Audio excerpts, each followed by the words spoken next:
Greetings, everyone.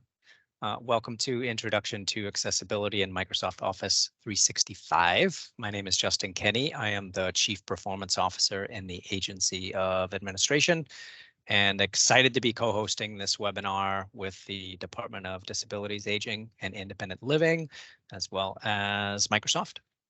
So the webinar is about an hour and a half, and it is intended to introduce you to the most frequently utilized accessibility features across Windows 10, Microsoft Teams, and other Office applications. So not just focused on Microsoft Teams, although there is now a lot within Microsoft Teams. And it's intended to be a high-level overview of these features and not necessarily a deep dive into any one in particular. Before I hand it off to Hope to share a few words and talk about captioning and ASL, I want to note a couple things. So we did have to switch to this meeting. One of the reasons being was that there was a bug in Teams, which some people are probably still experiencing, where the only options that you have are to set up a new meeting or a live event, but not a webinar.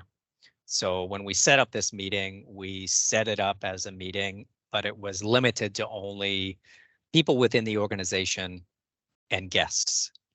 And so when we tried to get the interpreters on, even though we had already added them as presenters to the meeting, they couldn't access the meeting because they weren't what's called authenticated within our tenant. So they're not actually a guest.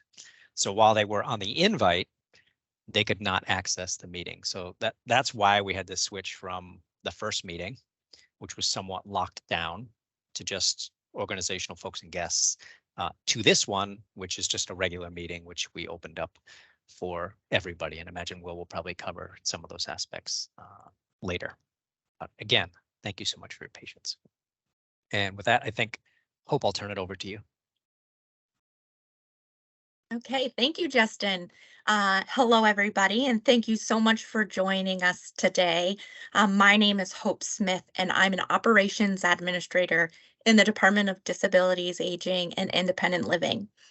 And I'll just start by saying yesterday when I was talking with Justin about this, there was a little angst about making sure that we got this right. And I said, I'm not worried about it because even if it doesn't work out like we intend, it's still exactly, it normalizes this type of experience for us. A lot of this is new for a lot of us who don't have the experience. And so these are some common little hiccups that happen. And we're just going to learn from it. And the more we do it, the easier it comes. And now that's how we learn how to get through it. So I appreciate the hiccup this morning. We made it through, and here we are. So with that, I'm super excited for the opportunity to have collaborated with Justin and Will on offering this webinar this month, as March is Disability Awareness Month. And according to some really interesting data provided by the Department of Health, 1 in 4 Vermonters have a disability. So chances are you know someone or you interact with someone regularly, whether in your personal life or your work life, who have a disability.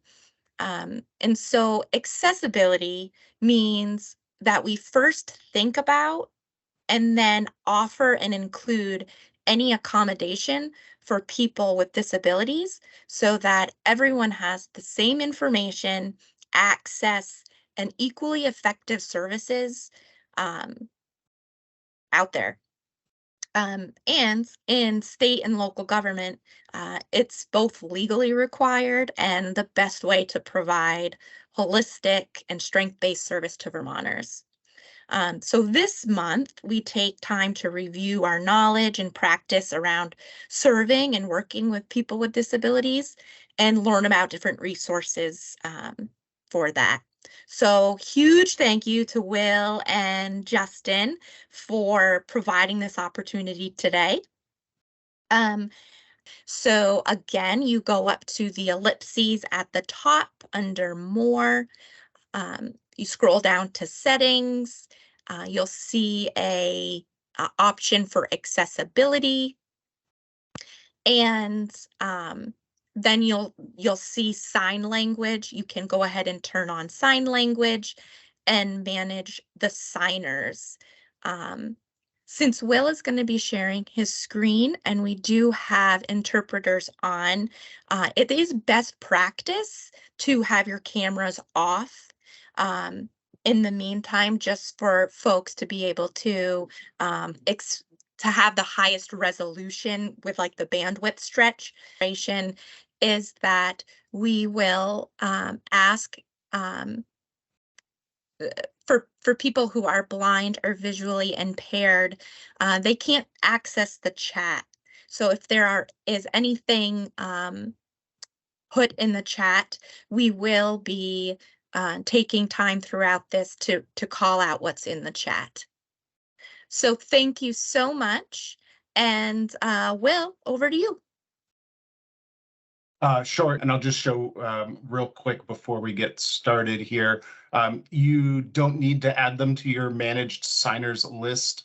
If you just want to turn on that mode, hang on a second. All you got to do is click next to the name of the interpreter after you've turned on the sign language mode, and then make a signer, and then that will put them into sign language view mode. So again, just go into the accessibility menu, turn on the sign language view, and then just click next to the interpreter's name and click make a signer. And that is going to prioritize them in your screen as the interpreter. So hopefully that helps. All right. While that's loading, thanks everybody for joining. My name is Will Schriever. I am a Modern Work Customer Success Manager from Microsoft, and I cover state and local government customers in the Northeast. Accessibility is a very hot topic right now, and it's one that I'm very passionate about. So I do really like doing this presentation, and happy to share it with everyone here. We do have some accessibility options in the menu here. Hope did cover most of these. If you would like to turn on captions, again, in that menu. One accessibility item that is not in here is if you need to zoom in on the content that is being shared. If you have a mouse with a scroll wheel, if you hover over the content, hold down Control on your keyboard, and then use the scroll wheel, you can zoom in and out. Same thing if you have, if you're on a laptop with a scroll pad, if you don't have a scroll wheel, you can hold down Control and do the kind of two-finger gesture for scrolling to zoom in and out on the content as well. So hopefully that helps folks see things a little bit clearer. All right, so just a little bit of level setting here. This is a session on accessibility. However, I've delivered this session many times, and what I find is even folks who don't identify as having an accessibility need tend to get a lot out of this presentation. There'll be things that even if you don't have that particular type of accessibility need, there'll be tips and tricks that will help just the average person as well. So hopefully it's valuable for everyone who joins. Yes, this is the captioner. I just wanted to let you know that when they do go into the More tab for the captions there, those are not my captions. Those are AI delivered captions, and I've been watching them and they're not as accurate as my live caption. Included in the chat a link to my live captions in a separate browser. And that's a great call out. The AI generated captions are not ADA compliant because they are not accurate enough, whereas the CART captions are. So and essentially, CART captioning is another way to provide captions in your meetings, whereas the AI-generated captions can have mistakes and things like that. CART captions are essentially an actual live person creating the captions in real time. So you do need to work with a CART captioning service to arrange for a captioner to be available for your meeting. But essentially, they are able to essentially join the meeting, provide those captions, and they are, of course, more accurate than what the AI generated is. So That's what cart captions are, and good question there. So, all right. So we're going to talk about accessibility in Microsoft tools today, and we work really hard to make sure that that our tools are accessible and able to be used by everyone. We work really closely with the disability community as well to make sure that our products meet those needs. And I'll provide a couple of resources for support if you do run into any kind of accessibility needs, feature gaps, things like that. That you can reach out and provide that feedback. So the agenda for today, we're going to start out with looking at the Windows ease of access menu. So there's a lot of stuff within the ease of access menu that can make Windows and just software in general easier to use. So I'm going to go through that menu to start out. And then we'll kind of focus on a couple of vision specific and then some hearing specific accessibility features as well. I will kind of just out myself in that I do identify as neurodiverse and have some neurodiverse accessibility needs. And so I will be kind of pointing out some of those as we go as well. So Microsoft's mission statement is to empower every person and every organization on the planet to achieve more. And to do that, as many people as possible need to be able to use our products proficiently. And so that's what our accessibility presentation is all about today. So let me go ahead and stop sharing my PowerPoint here. And I'm just going to switch over to my other screen here. There we go. I am going to be talking about keyboard shortcuts. I find those very useful for both accessibility needs and just convenience. So I will throw a link in the chat here in a moment that will bring you straight to keyboard shortcuts in Windows for Windows 10 and Windows 11. We're going to be focusing on Windows 10 today because that's what most folks are using. But Windows 11 keyboard shortcuts are going to be very similar. So I'm going to point out a couple, but I do strongly recommend everybody check out the keyboard shortcuts list here. There's probably something that you didn't know that you can do that would be very helpful. So I will go ahead and throw that in the chat right now. Give me 1 second here. Actually, I can't. I have to copy it again. I thought it was on my clipboard, but it's not. That's okay. All right, there we go. All right. So I am going to be demoing within a virtual machine here. So this is a Windows 10 virtual machine that is based on a government build of Windows. So everything that I show you here today should be pretty much exactly what you see within your Windows on your work computer there. So first, let's take a look at those ease of access settings within Windows. You can access the ease of access settings from the Start button, Settings, and then ease of access is one of the categories within the settings here. If you are on Windows 11, everything that I show here today is going to apply to Windows 11 as well. Just as a quick heads up, in Windows 11, the menu is called Accessibility, not Ease of Access. So that's really the only difference there. So we can access the Ease of Access menu right here. But I mentioned I do like to work a little bit quicker and easier. So I will share a couple of keyboard shortcuts that will help here. If you just want to simply get to settings, the Windows key and I will always open up the settings menu in Windows. And you can actually take that a step further. If you would like to get straight to your ease of access menu, Windows and U will bring you directly to the ease of access menu here. So no need to even navigate through your start menu there. A couple of keyboard shortcuts to quickly get to these particular settings. Now, when I'm presenting, I tend to change some of these settings quite often. And one really nice feature in Windows 10, and actually you can't do this in Windows 11, or at least not yet. I've already provided that feedback.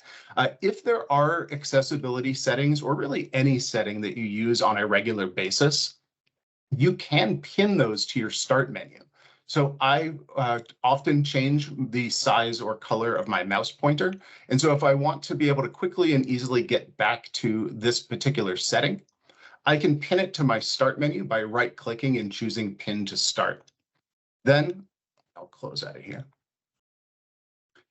Every time I want to get to mouse pointer settings, I can just click the tile from my start menu. It brings me right there. Now, what if you don't know where a setting is that you would like to change within Windows? No problem. We actually have search built in right at the top of settings here. So let's say I wanted to change some properties for my text cursor. I can simply type text cursor, and it's going to show me the search results here. I can click on any of these, and it's going to bring me right to that particular setting category. So if you're not sure where to look, definitely leverage the search option right here. You can also search for settings within the search box on your taskbar. If you are looking just for settings, you'll notice, I do have some kind of web results and things like that. You can filter down to just search for settings within the start menu search as well. So at the top here, we can kind of scope our search for in a few different ways. So many different ways to both find and quickly access your accessibility settings as you go. All right, so let's go ahead and jump in. I do want to take a look at a couple of the settings that are within the accessibility menu here. So one of the things that I hear often from folks is I want things to be easier to see. I want my text to be bigger and make it easier for me to use my computer. And right here at the top of our ease of access menu, we have our display settings. And the first thing we see is make text bigger. And you can move this slider. It will show you the size of the text, and that is going to change the size of text everywhere within Windows and Office. It does not change settings, the size of text in like web pages or third-party applications, but you can change the text size right here. However, that doesn't change the size of your buttons and icons and things like that. And so sometimes that's really not the right option. And so I do want to point out this option right here that's called scaling. Now, in my virtual machine, I don't have the ability to change scaling. However, on your device, if you open this up, you will see a percentage listed in the dropdown here. The percentage might not be 100% as the default. It's going to depend on your screen size, resolution, and a few other things as to what the default scaling is. However, regardless of what the value is that is displayed in that dropdown, increasing the number is going to make everything on your computer bigger, including text fields, buttons, icons, and that will carry over to other applications, the web and your third-party applications. And then, of course, going down will make everything smaller. So scaling is a really handy tool to increase the size of everything on your device. Try it incrementally and see what works for you. I mentioned I was going to point out some things that are both, for vision accessibility, but as well as for, neurodiverse accessibility needs. We do have a couple of things right down here that are pretty helpful. Sometimes animations in Windows can either cause issues with folks when they are trying to, see what is on their screen. It can also be very distracting. So you do have the ability to turn animations off in Windows. Those are basically the things like, what it looks like when a window expands or minimizes. Those type of animations can be turned off. Same thing with transparency panes, or the transparency effect, I should say. I don't really have a good example of that here, but if you would like to have everything kind of as a solid color rather than transparent, that's another one that sometimes people like to change. This is one that is a lot of folks are not aware that this would be useful, and I do want to point this one out as well. In Windows, we have kind of moved to automatically hiding scroll bars in Windows, and that means that a lot of times it's hard to tell whether you're in a window that you can scroll or not. So for example here, if we're looking at my screen here, you would really have no idea that this is a scrollable window unless you brought your cursor all the way over to the side and then your scroll bar appears. If you would always like to have those scroll bars visible, you can turn off this setting right here, and it will always make your scroll bars visible. So you'll always know when there is a space that you can scroll in within Windows. And turn that back on. All right, so a few really handy things in the display here. I'm going to move on down. We're going to talk a little bit about the mouse pointer. Now you may notice here that my mouse pointer is maybe a little bit larger and a different color than what you would normally expect. And not only do I find this helpful and I use a larger colored cursor for my everyday work, when I'm presenting, it's definitely helpful for my attendees to be able to follow along as well. Just as an example here, this is your default cursor. It is very small, it is white, it's easy to lose. And you do have a couple of basic options, just being able to change the cursor size.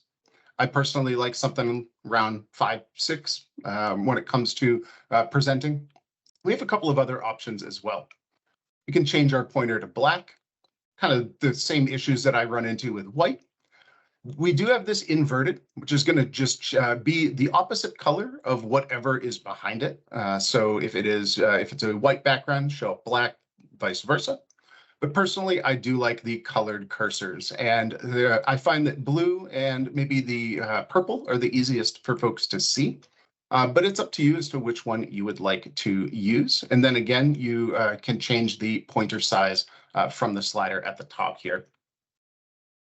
So hopefully this is still displaying in the right size and color. I did do this demo a little while back and my cursor kind of got stuck on the really small size. Hopefully that's not happening here. If it is, please let me know, but you should see a fairly large size blue cursor on my screen right now.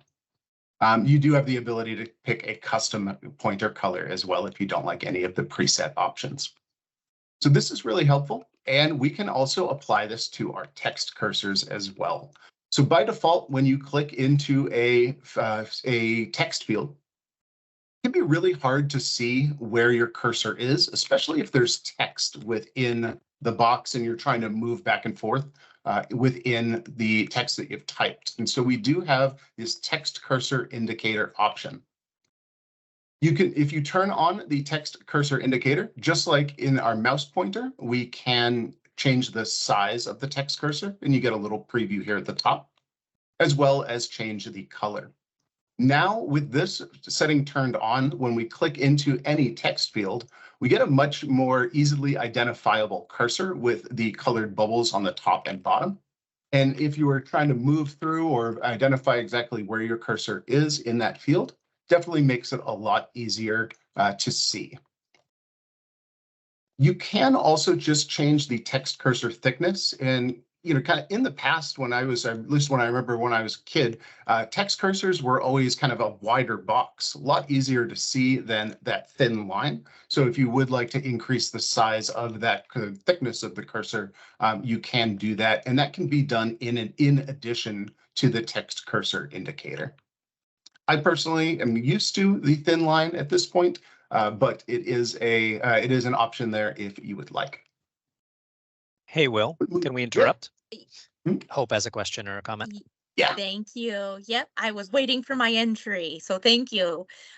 So Will, we have a few things in the meeting chat that I'd like to just call out. There's a comment in there from Laura Siegel, and she just wanted to point out that for those who are using ASL interpreters, she just wanted to remind folks that they don't have a government account, and so their view of Teams is limited to what we compared to us.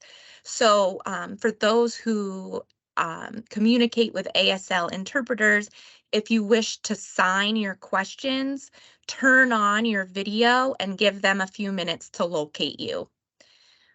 So that was the first thing I just wanted to raise. And then we had a question a little while ago Brenda wanted to know, is there a way to increase the size of a folder names in your inbox and a way to increase the size of the status bar in Excel? Two things that don't seem to increase when making everything bigger. Okay, so scaling is not changing those options. Normally, that would be the option to change would be the scaling options here. If that is not changing the scaling of your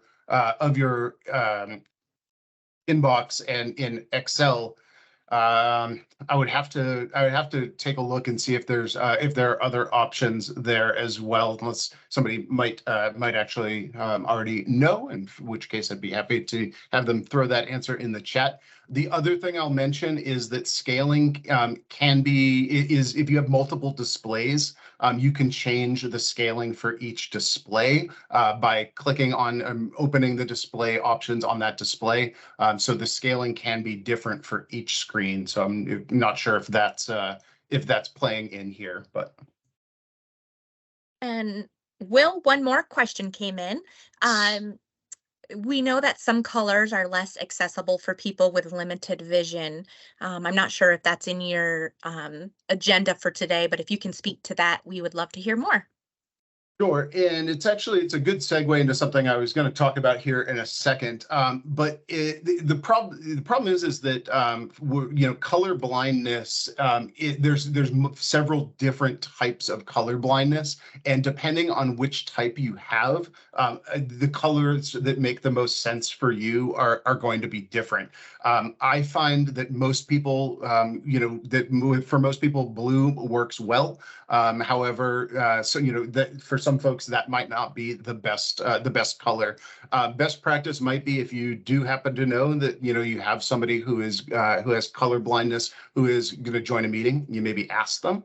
But let me show you what somebody with color blindness could do if they have color blindness and they're having trouble seeing things of different colors. We actually do have color filters, and I increased the size of my cursor. In my other meeting, it showed up when I made it super huge. So hopefully this helps. If it's I can either do really small or really big. At least that's what we figured out. So hopefully everybody's seeing that on their end now. But so we do have color filters. So color filters can be turned on for folks that may experience certain types of color blindness or other vision accessibility needs. So you can come in here to color filters. We have some basic ones, inverted, grayscale, inverted. Those are going to be more like a high contrast kind of type of color filter. But we also have ones that are designed for certain types of color blindness, such as red, green, and a couple of different ways. I cannot pronounce these, but these are the kind of different types of color blindness. And depending on what type of color blindness you have, one of these might be the right one for you. And so essentially what this does is changes the colors slightly to make them more visible, depending on what type of color blindness you have. So it's a long answer to the question, which is it differs depending on the person, but there are color filters built in to kind of help in all of those scenarios. So I would encourage you to check that out or suggest that to someone if you do run into that. And actually, that was something we were going to talk about anyway, so perfect. I'm going to pop up here to Magnifier. Magnifier is a tool. I'll be honest, it takes a little getting used to, but it is a pretty handy tool that will allow you to zoom in on any part of your screen. So you can just toggle on Magnifier by coming into the menu here, but to be honest, most people are probably going to want to use a keyboard shortcut to invoke Magnifier when in the context of what they're doing. So we do have keyboard shortcuts. Windows and then the plus sign will turn on Magnifier, and it'll open up at the 100% default here. But if we wanted to zoom in on a particular part of the screen, you can click on the plus there and it will bring you in closer. We can move around the zoomed in screen by moving our cursor to the edge of the screen, and that will scroll left and right if there is a space to scroll in those directions. You can zoom in further as well. And in fact, Windows, continuing to hit Windows and plus or holding down and Windows and minus will zoom in and out on your screen. If you want to turn off magnifier completely, Windows and the escape key will return back to the regular screen size. And then again, Windows plus will invoke the magnifier once again. So Windows plus to open, Windows plus minus to zoom in or out, and then Windows and escape to close magnifier. Most of these accessibility settings that have a keyboard shortcut will show what those keyboard shortcuts right here within the settings menu. There are a few other settings in here for the purpose of time today. I think they're pretty straightforward. So you know, come in, if you use magnifier, come and check, try a couple of these if you want to see what the experience can be slightly different, but pretty straightforward. So we'll go ahead and move on. And Will, there was a question from Laura. How is this different from using JAWS and or Zoom text? Great question, and it's actually something that I'd love to talk about real quick. So some of the settings that are some of the things that I'm going to be showing you today are the built-in accessibility options for Windows. There are, for a lot of these, there are third-party third-party software that do the same thing. In a lot of cases, to be completely transparent, they do it better because that's what it's designed specifically for that. And in which case, if you have JAWS or another type of accessibility tool that does something like this better, you're probably better off using that. However, you know, if you're, you know, on a home computer, you don't have access to that, or, you know, you're on a shared computer, something like that, these tools can come in handy in the absence of one of those dedicated accessibility tools. So hopefully that helps. Let's see. High contrast, similar to color filters, the ability to make everything on your screen a high contrast. So if you have a need to have kind of a black background and a high contrast everything else, you do have that option here as well. And then kind of this is related to Laura's question about JAWS and screen readers, things like that. The narrator is built into Windows as well.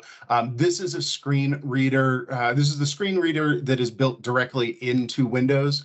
And again, from my experience, if you have access to a third-party dedicated screen reader software, that's probably going to be better than Narrator. However, you can use Narrator in the absence of a better option. Again, shortcut is available here. So Windows and Control. Windows, Control, and Enter. Yeah.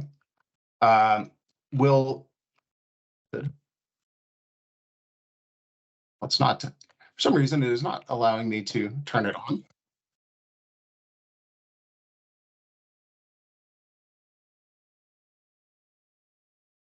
And so I'm going to go ahead and turn that off actually, so that we are not, so that I'm not trying to talk over it. I don't know if you could hear that or not, but when turning on Narrator, it's essentially going to read whatever is on the screen for you. And you can use the arrow keys or click elsewhere within your window to have it read that portion of the screen. So it will let you know, if it's a text field, if there's anything in that text field, if there's a menu, what buttons are available and whatnot. So again, it's not as good as some of the third-party tools that are out there, but it is built in and included in every version of Windows. Again, like Magnifier, a lot of different options that you can change how Narrator works. And this is really going to depend on the individual person, but we do have quite a bit of dialing in that you can do with Narrator. Narrator's a little hard to demo when we're doing it in a virtual scenario. So there is a lot of good documentation out there. And in fact, in any of these accessibility menus, there will be a get help associated with it as well. Will, this is Hope. So Laura asks, when I use Narrator, my connection via Bluetooth with my hearing aids can cause it to become choppy. Is there any solution to that? And then the second part is the same scenario. When she joins virtual meetings, the audio gets choppy via Bluetooth. Yeah, so first thing I'll say is the narrator is a little choppy to begin with. But yeah, the as far as the Bluetooth goes, Bluetooth, to be honest, is not the best technology at wirelessly transmitting a large amount of data. And unfortunately, there really isn't a solution other than having a wired connection to a computer to get a better experience. If you would really like a wireless device, if you have the ability to use a device that has a wireless USB dongle, so something that you plug into your computer and that's how it connects. For example, a lot of Jabra headsets come with a USB dongle. If you can use that instead of the Bluetooth connection, that's going to be a significant improvement. So you double check with your headset's manufacturer. Some of them you can connect through Bluetooth, but also come with one of those dongles. And if that's the case, you should always use the dongle. It is in the scenario that I'm talking about. It's not a Bluetooth dongle. It's actually a wireless, like a radio frequency connection between the headset and the USB dongle. And because of the different type of connection, that's why it's a higher quality. So even a Bluetooth dongle connected Bluetooth to a headset is not really going to get you much better than just connecting Bluetooth directly to the radio in the computer. So we generally don't recommend Bluetooth devices for connecting for high quality audio. A wired connection, or again, a wireless USB connection would be the better option. All right. I'm going to pop down here, just a couple of things in the hearing section down here.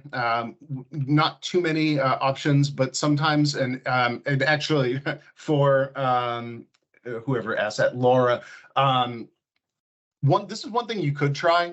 In some cases, turning on mono audio might help in some scenarios. That instead of mixing the left and right channels, it basically merges them into one channel. I know in some cases, and in some cases with some hearing accessibility devices, that can help. You can also show audio alerts visually. So if you have a hearing accessibility need and you would like to have a visual notification when an audio alert happens on your computer, you do have a couple options for that as well. Whether you flash just the title bar of the window, the entire window, or your entire screen. Now, most things where we watch videos these days do have closed captions built in. However, there are captions for Windows as well. And so in most cases, the captioning that's built into whatever software you're using, whether it's Teams or YouTube or things like that, probably going to be a little bit better than AI generated or the Windows captions. But you do have some options here as well. And again, we can change the way that these captions show up in a lot of different ways here. Again, pretty straightforward. Don't want to spend a ton of time there, but I do want to look down here at the interactions. We're going to come back. We're going to talk about some more hearing related features here shortly. In speech. So this is one that I think just about everybody can benefit from using the dictation functionality that is within Windows. So if you didn't already know this, using Windows and the H key is going to open up the dictation bar within Windows. I'm realizing I know why my keyboard shortcuts aren't working, because my keyboard disconnected. Give me 1 second. There you go. Windows H will open up the dictation within Windows, and this will allow you to dictate any place within Windows that has a text field. You can actually use this to type within Windows, but you can also use this dictation to write an email, to start a web search, to dictate a Word document. This is a universal dictation that you can use anywhere on your computer. And again, Windows H will pull that up, and then you can select a field and then start the dictation right here. It actually does work pretty well. Obviously, that's not going to make too much sense in the context of searching and settings there, but you get the idea. We do have speech recognition to control your device as well. And this is one that we're not going to get into too much in today. Again, it's one that's a little difficult to demo virtually. And there are, again, other options out there for speech recognition. For example, Dragon makes speech recognition software that is a little bit better at using your voice to control your device. But again, kind of in the context of, we do have some built-in options as well. If you don't have access to any of those other speech recognition softwares, this might be a good option for you. I saw that you get dictation for Outlook on your phone. I'll have to check on that. I know on my Android device there is dictation built into the keyboard. But past that, built into Outlook itself, I'd have to double check. It's built in on the desktop version, but not. I'm not sure about on the phone. The keyboard options here, it's a little kind of niche. Basically, there's some options in here that are more around the folks with physical accessibility needs. I'm not going to go too much into the keyboard options here, but if you do, if there are some in here, if you run into a scenario where, for example, you may inadvertently press a key multiple times. There are a couple of options, for example, like sticky keys that will prevent that from registering all of those repeated clicks, and a couple of other options in here as well. But again, most of these are going to be pretty straightforward. Same thing with the mouse options here. I do want to point out eye control. This is something that you do need a external piece of hardware for, but is actually pretty cool.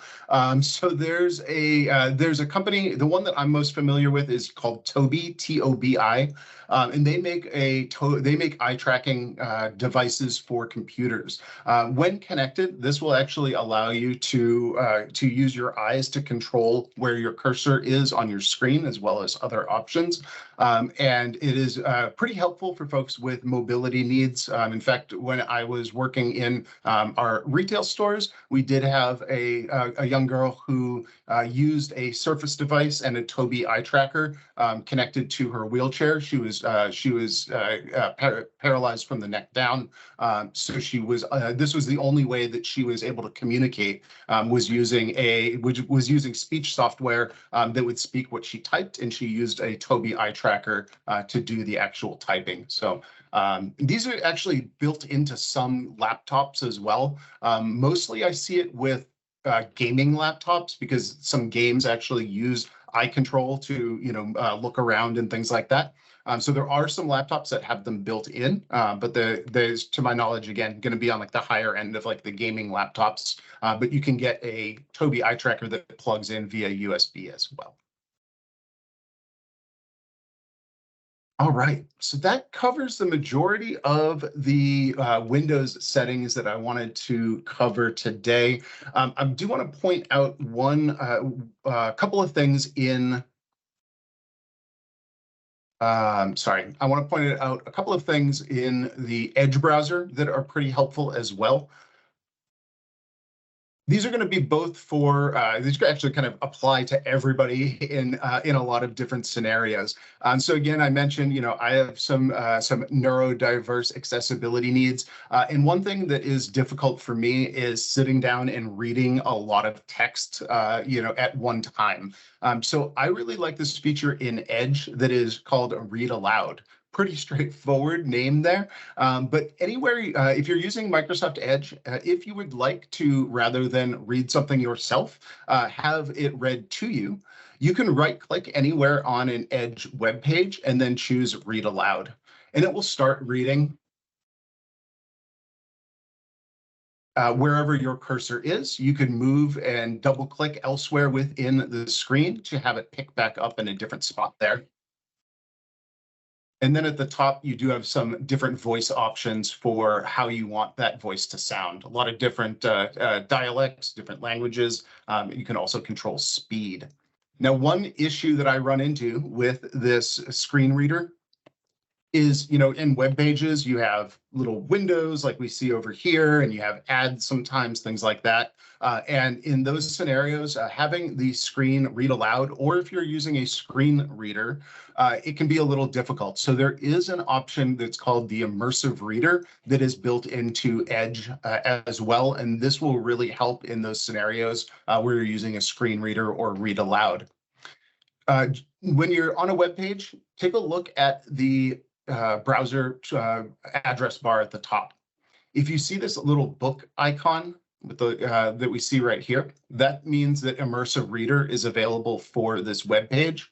F9 will also invoke the Immersive Reader if available. So we'll go ahead and click on that. And essentially what that does is removes kind of all of the extra stuff on the page so that you can focus on just the text that is within that page. Now, this might not have been a great example because there wasn't too much on here, but you can see it did kind of remove the things around the side, makes it easier to focus, and it also makes screen readers and read aloud work a lot better because it's not trying to read side boxes or ads and things like that. So Immersive Reader, again, F9, or just clicking on the toolbar at the top here, that will invoke that Immersive Reader. And then again, you do have those read aloud options built right into Edge. Move over and let's talk a little bit about some accessibility features within Teams here. So I'm going to open up my Teams desktop and I'm going to click on the ellipsis next to my name and then settings. So there are some accessibility settings that have been in Teams for a while, such as the ability to change themes. So the default theme, this nice white theme that we see, and I find when I'm demoing, I use the default theme. Folks seem to be able to kind of follow the white theme a little bit easier. But personally, in my real life, in my non-demo life, I use the dark theme within Teams and actually within Windows in general. I should show you this before we kind of dive completely into Teams. There are some additional, they're not really accessibility options per se, but in Windows under personalization, you do have the ability to change the theme color for your entire computer. The light theme is the default, but you also have dark as well. And so put it back to light because again, people find that a little easier to see. But I'm pointing that out for this reason. One, the default is the default, it's white. The dark mode, not only is it easier on the eyes, at least I find it a lot easier on the eyes than that really bright white. One other thing that's not accessibility related, but just an interesting note about dark mode is on your modern battery powered devices like cell phones, tablets, laptops, things like that. Dark mode will actually extend your battery life because it takes a lot less energy to make a pixel black than it does to make it white. So running all of your software, all of your operating system and everything on those battery powered devices in dark mode will extend the battery life. And it's going to depend on the device and a lot of other things, how much, but at the very least, you probably will get at least about 10% longer battery life using a dark mode than a light mode. We also have high contrast built in to Teams, same as in the Windows settings, allows you to have a high contrast view. So a couple of accessibility options right here, but we also just recently added the accessibility menu. So in the accessibility menu, this is something that Hope kind of already touched on here, but I do want to kind of explain how this works in a little bit more detail. So in our accessibility menu, we did just launch the sign language view. This just came into Teams about 6 weeks or so ago, maybe a month or 2 months ago. And this is a feature that has been long asked for from our deaf and hard of hearing community. There's been a lot of kind of workarounds we've used in the past for having ASL interpreters in Teams meetings. None of them were perfect solutions. And, you know, if there's really a perfect solution for an interpreter in a virtual setting, I haven't seen it yet, but this gets us really, really close. So we actually have a team of engineers that just works on Teams for accessibility purposes. And that team worked really hard over the past couple of years to develop this sign language mode. In fact, the gentleman who is the product manager on that team, his name is Chris Sano, and he is deaf and hard of hearing himself. So this is something that he had as a need, and really was able to give some real life some real life feedback on what the needs were, and really make this a good tool for everybody. In fact, let me do this real quick. I'm going to pull this up. Now, I am going to go over the sign language view in a little bit of detail here, but we do have a very good page that I will put in the chat here that has all of the information on this view. And in fact, we have Chris Sano right here, who does the videos for everything that is within this article. So if you want to learn more in detail about the ASL view, more than what I'm going to show you today, definitely check out this website here. He's a really good guy. I like him. All right. So the nice thing about the sign language view, and in comparison to the sign language options in some other meeting softwares out there, the sign language view is very much user controlled, and that means that anybody who wants to use the sign language view can do so, but it doesn't kind of get in the way or is obtrusive to people who don't need it. And so if you do use sign language interpreters, like in the meeting that we have today, you can come into the accessibility menu here and turn on the sign language view. That simply makes it available for you when you are in the meeting. And I'll show you how to do that in a couple of other ways as well. This managed signers list, I want to explain what this is real quick. So if there are sign language interpreters that you work with on a regular basis, you can add them to your managed signers list. Now, we have found that if they don't have a Microsoft 365 account, in some cases, it doesn't allow you to add them to this list. That's okay. I'll show you a different way to do it. But if there are interpreters that you work with on a regular basis, you can add them to this list. All adding them to this list does is automatically tags them as your signer when they join the meeting. Again, it doesn't mean that you can't have a different interpreter. It doesn't mean they have to be on this list. It just takes that manual action of tagging them as your signer away from having to take action on it. Go back to settings here. We also added this option when we added the accessibility menu, the ability to always show captions in my meetings. Now, this is really, really helpful because I know there are a ton of people out there that use captions in every single meeting. And again, even people who don't have a accessibility need to use captions, some people just like captions. My 18-year-old daughter, she watches everything with captions. And so rather than having to take that action every time when you get into a meeting to go into the menu and pull the drop down and turn on captions, you can turn this option on, and that will automatically start the live captions each time. And then in display, this has actually been in Teams for forever. We just moved it to the accessibility menu, is the ability to turn off animations.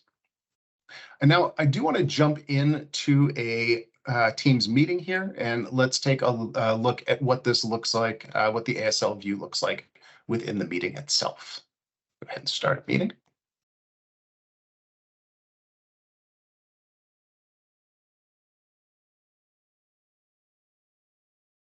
All right. So again, if you would like to, if you were in a meeting and you'd like to use the sign language view, you haven't already turned it on. Close out of that. In the More menu, down here under Settings, we've got Accessibility. That's going to open up those same options here on the side. Again, we got our Manage Signers and Captions. And I'm actually going to use the meeting that we're in right now. So let's say, you know, that I joined a meeting. I wasn't sure who my interpreter was going to be in advance, or I hadn't worked with them before. So when I get into the meeting, I need to prioritize them. You need to, ensure that that option is on. You won't see the ability to prioritize a signer or tag a signer unless you have it toggled on.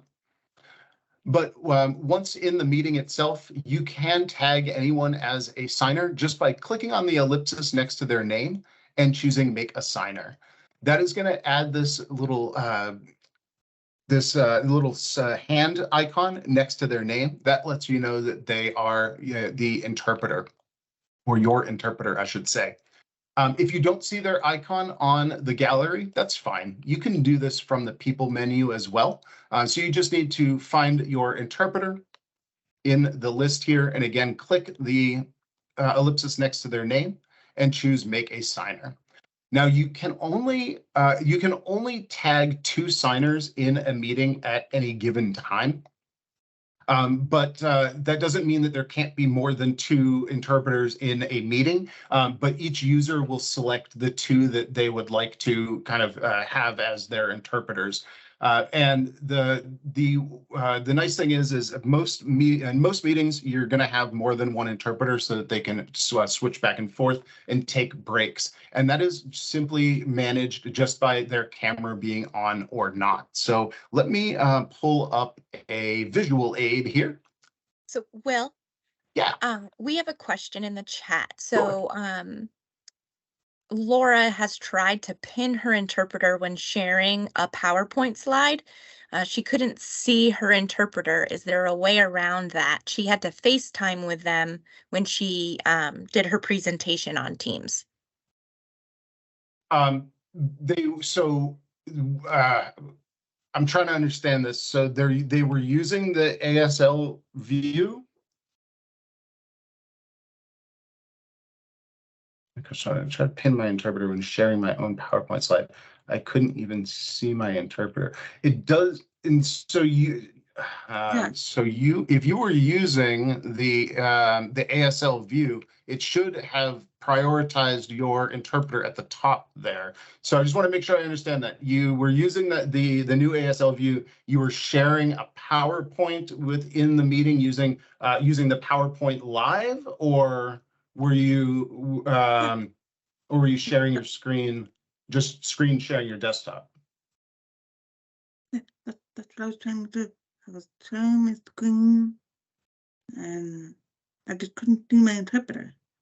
So I'll show you, I think, what the workaround here would be, and you can let me know whether or not you were using this. Oh shoot, how am I going to do this? I'm trying to think of how I can know do what you- this. Hmm? You're thinking about using PowerPoint Live versus Correct. share desktop? Yes. Correct. Yeah. Yep. So yeah, and that's yeah, there's not really a good way for me to show this, unfortunately. So let me share my other screen again. There we go. All right, let's see. So yeah, my recommendation would be, and again, if you were already doing this, then maybe we can chat offline about it. But if you use the PowerPoint Live option, that opens up the PowerPoint deck right within your Teams meeting, and I don't have anybody else here or on video to show, unfortunately. But if you were using the PowerPoint Live mode, you would still see your video feeds across the top of the screen up here. And if you had your interpreter tagged as a signer, they would be pinned as a widescreen and largest in the top left here.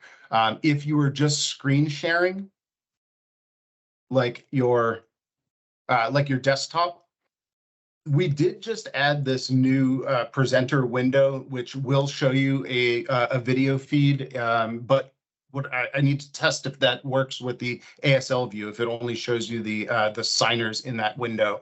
But in this case, yeah, unless you had like a second screen, and in which case that still makes it really difficult to be looking in two places at once. My recommendation would be, yeah, use that PowerPoint Live option. That way you'd still be able to see the video feed at the top. And thank you, Justin. My question. My question is. Okay, so my question would be though, Suppose you don't have a second. suppose if you don't have a second screen. Right, that's where the PowerPoint Live would come into play, because you'd be able to see the video feed of the interpreter at the top here. I just don't have a way to show it. You can't see my view in the meeting that we're in. So,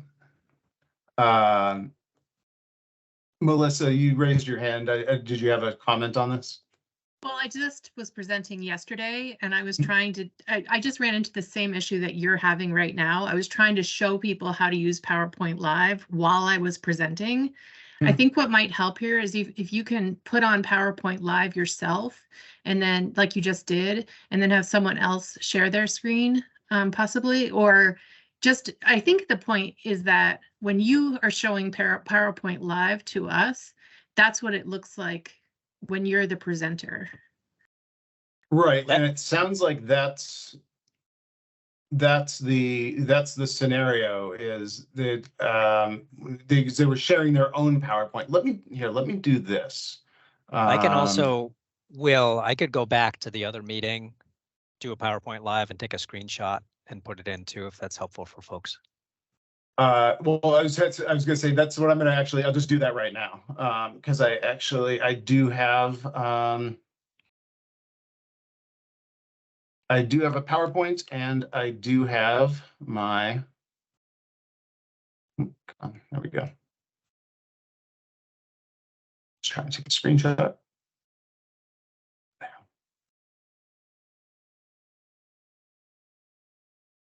While you're doing that, maybe I'll just add in. So in terms of the differences, when you are sharing your desktop or a screen, that becomes the dominant window.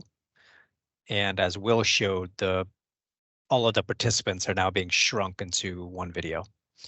When you utilize something like PowerPoint Live, as Will just put in chat, you have a presentation stage where the content you're sharing is actually, it looks like it's within the Teams window, and you continue to see the participants as well as the chat.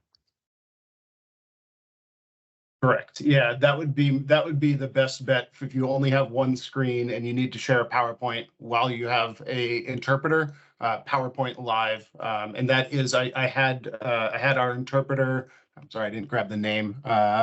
Diane, I think it was. I could be wrong. Sorry. I I had her as my sign language interpreter, so she shows up. And again, if you're using that feature and you have them tagged as your signer, they're always going to be the most prominent video. If there were other people on video, they would show up, but smaller and not prioritized like your interpreter. So, all right, let me pull up something real quick. I just wanted to kind of give a little bit more context here on a couple of things. Let me share my screen again.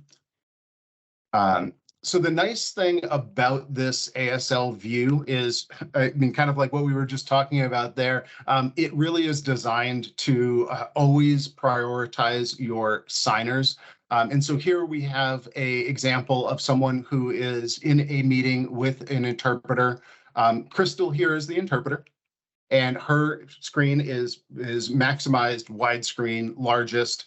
You can see other people who have their video on still, but they're going to be smaller. Your signer is always going to be the largest and widescreen. And we can see here, Inna is the other interpreter. Her camera's off, so she's kind of off to the side. But once it's time for them to switch, Crystal would just simply turn her camera off. Inna would turn her camera on and they would switch places. It's pretty seamless and it's just controlled by camera being on or off. Now, again, this is a user specific setting. Everyone else in the meeting, they can see the interpreter, but they're not seeing it in this large screen. So they can kind of conduct the meeting the way that they would normally, even if they don't have the need to leverage the interpreter. And that's one of the things that I like about this. It is a user controlled. And it works in pretty much any scenario. So here's a scenario where the same user is viewing content that is being shared in the meeting. They can see the content, they can see their signer, who again, most importantly, widescreen. That was one of the things we used to spotlight our interpreters, but in some cases it would go into like portrait mode, cut off the arms and shoulders. And as we know, that really doesn't work. So the nice thing with the sign language view always keeps it in that widescreen frame. And in this scenario here, the user has their interpreter. But they also, in the meeting itself, somebody has spotlighted one of the presenters. Now, for everyone who's not using the interpreter, Nathan here, his video is the biggest, and it's spotlighted because he is presenting. But for your interpreter, the sign language view supersedes the spotlight, as well as user pinning. This is actually another pretty handy tool for interpreters. If you would like to keep the other interpreter on screen, for example, or maybe the person that you were interpreting for, that the pin option will help with that. So you can pin the video of someone, and that will always keep them kind of pinned at the top. I have my video turned off because, again, neurodiverse, really distracting to see 100 people looking at me. But the pin option will help keep video feeds always visible for you if you would like. So kind of used in combination, pretty handy there. So again, we have the signer, we've got our spotlight, we've got our pins. Now I will point out the best bet here would be if you have two screens, to pop out the content. So on the Teams desktop, we did add this pop out option. Clicking this would split the content into one window and then essentially return the other window to the kind of normal gallery view. But again, if you have two screens, that would be my recommendation. If you only have one screen, it is still set up to be a good experience for you there. I can get rid of that. Now, I know we are wrapping up here, so I do want to share a couple of resources with you, and then we will see if we can take a couple of questions as well.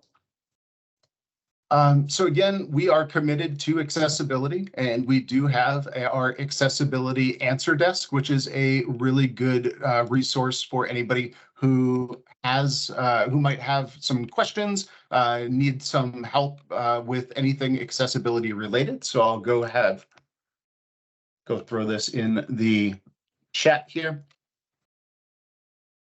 So there's the link to the answer desk. So all of our resources, our documentation on our accessibility features are listed here within the accessibility answer desk. Also, at the bottom, you can get in touch with people on our accessibility team, and there's a few different ways that you can get in contact with them. Chat, call, ASL as needed. Now, what if there is a, what if you have a product gap, or there's some feedback, something that's not working the way that you would like? What can you do about it? That's where the Enterprise Disability Answer Desk comes in for you as government customers. Now, it says enterprise, don't worry, this is proper to use for government customers as well. But if you come to the Enterprise Accessibility Answer Desk, I'll throw this in the chat as well.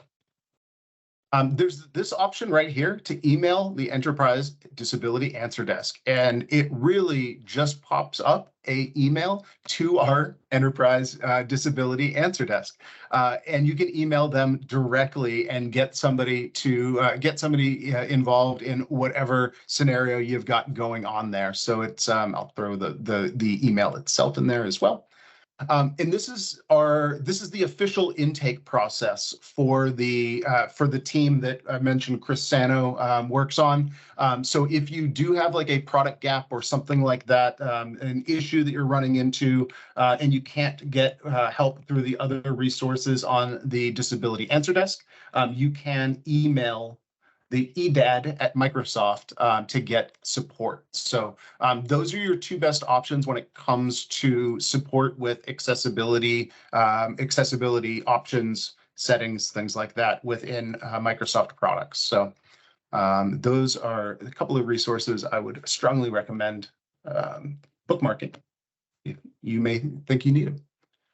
So with that, that pretty much brings us to the end of the planned content for today. So were there any questions in the chat, Justin or Hope, that you would like me to kind of highlight, or should we just open it up for any kind of last questions?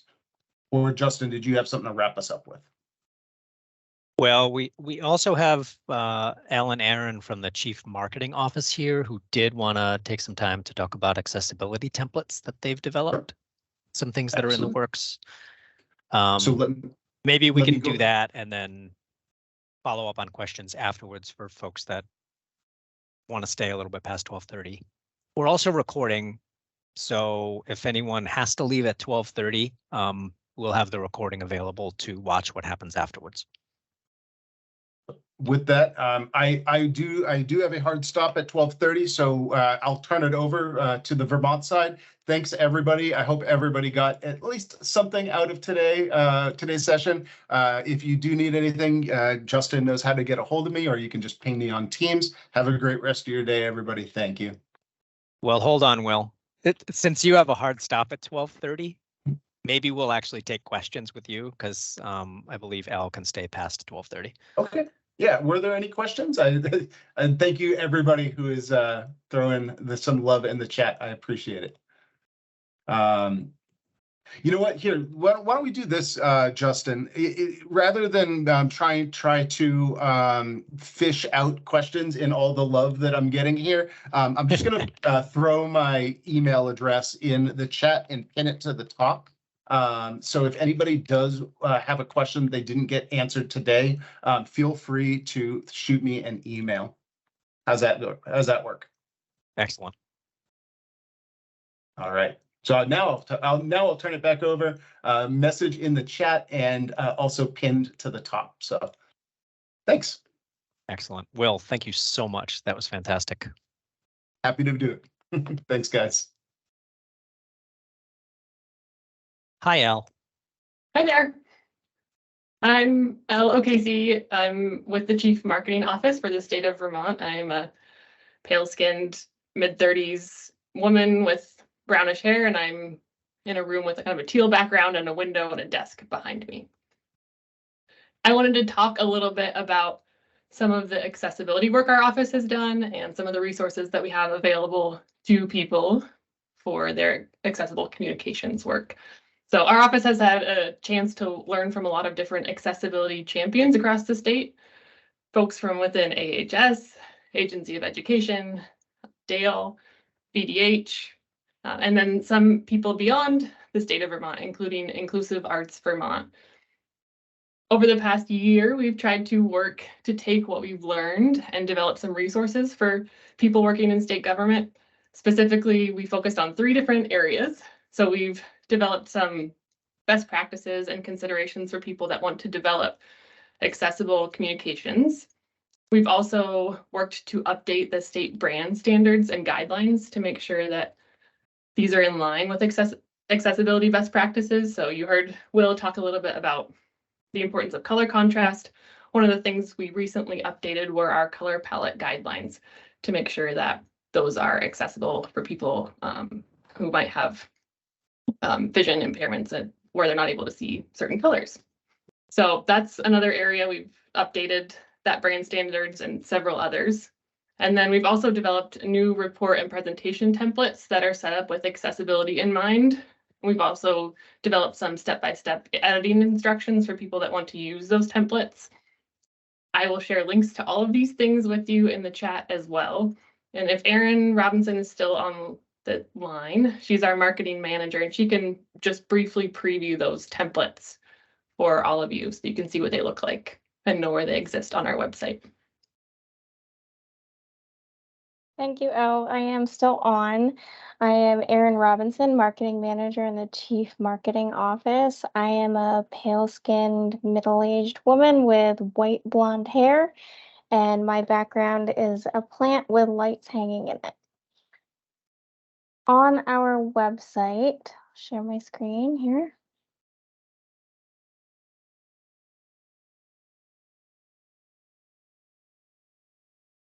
We have a few new pages that we recently launched. There's a general page for just general guidance and best practices for creating communications that are accessible. Covers a bunch of different content types and just different considerations that a lot of state employees might use, regardless of whether they're utilizing the report template or presentation template, just different guidance that they could incorporate into a variety of communication types. And then to accompany that, we have updated the State of Vermont report template and presentation template.